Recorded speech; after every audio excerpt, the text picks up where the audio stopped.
बाद फागुन आएगा, फागुन की देख ठंड तरना खरी।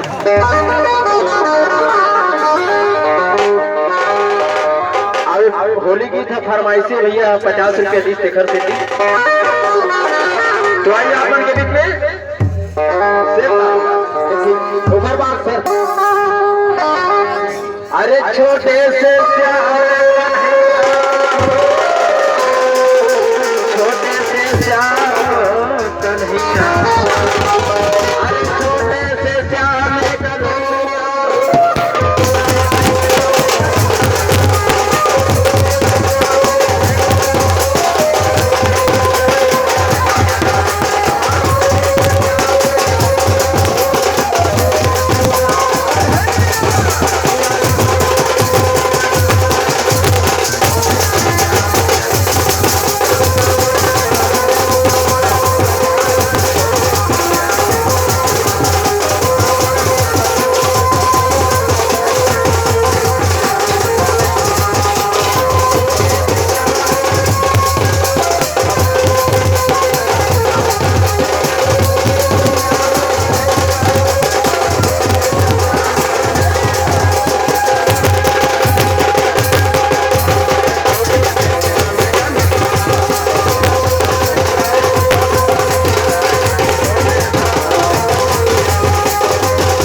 फरमाइशी है भैया का नाम क्या है?